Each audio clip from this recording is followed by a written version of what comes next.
In this lesson, we're going to take a look at how we can use the mental ray bump mapping node. So what we want to do in this lesson is see how we can use the bump mapping to start to include a bump map on this bread geometry. So we have our piece of bread, and right now it already has a Lambert material applied to it. So let's take a look inside the Hypershade and start to connect in our bump mapping shaders. Now the bump map node is found inside the textures directory along with the other textures. So in this lesson, we're going to focus on the bump map node. You'll notice there is also a bump map 2, which has its own lesson. So this bump map 1 is one of these nodes in Mental Ray that actually requires several different nodes in order to function correctly. So let's start by just double-clicking on this. Now the first node that we'll need is the coordinates. Now this is one of these values that again requires a texture vector node in order to get the right texture placement. So let's take our texture vector, middle click, and drag it into the coordinates. Now the second node that we need is called a bump basis. Now what this node will let us do is actually derive the X, Y, and Z information from the normals of our object and then let us bump those correctly. So this will make a little bit more sense here in just a moment whenever we get these connected.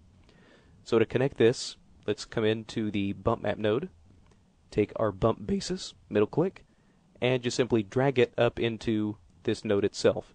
And what this will do is if we click on Other, is we want to get to the connection editor. So let's connect the U of our bump basis to the U of the bump map. And we'll do the same to the V. And now this is connected correctly. So now we can start to derive the X, Y, and Z normal information from this piece of geometry and feed that into the bump node. That's exactly what we're doing. So now that we have these three nodes hooked up, now we can start to connect the bump map texture itself. So this is done by going to the bump map node, clicking on our texture, and let's plug in the bread bump map. And once we have this in place, we can now make the connection. So let's take this bump node, and we'll middle click, drag and drop it up into the ambient attribute of our Lambert material. Now we also want to make sure on our Lambert material that the ambience value is set all the way to black, because you'll notice if it's set at any kind of a value higher than black, then we start to get these colored effects beginning to appear. Now we'll talk here in just a moment about what exactly these color effects represent, but for now, let's make sure that the ambience is set all the way to black, and let's take a quick render. And if you look carefully, you can start to notice a very subtle pattern beginning to appear on this bread geometry. So let's go back to the Hypershade, and if we want to increase the strength of that pattern, we go back to the bump map node, and we can increase this factor. So let's start to take this up to a value of something like 10, and now you can begin to see this bump pattern beginning to appear on the surface itself. So that's really how this bump map node works. Now let's take a look at exactly what is happening in the background in order for this bump map result to be displayed. So let's take this bump map node 1, let's disconnect it from the Lambert, and now reconnect it as the diffuse color. And now you'll notice that we have this very strong colored effect.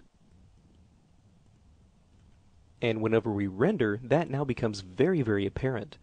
So these colored values that we see here represent the X, Y, and Z coordinates on the normals of our geometry. So in this case, you can see that we have a lot of blue right in here. This is showing that all the normals on this geometry are oriented along the Z axis. Along this side, we have a lot of red, which is showing that all these normals are pointed along the X axis. All of these green areas on the top are indicating that the normals are pointing up along the Y axis, or pointing up vertically. And then within that, we have these different colored areas, which is showing exactly which direction each one of these little areas should be facing.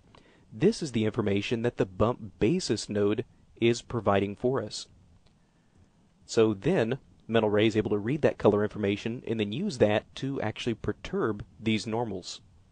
So normally, though, instead of displaying this as the colored information, we would just simply want the black and white information from this. And so as a result, we, instead of plugging this into the diffuse, make sure our bump basis is plugged in to the Lambert, or rather our bump map 2 node is plugged into the ambient of the Lambert.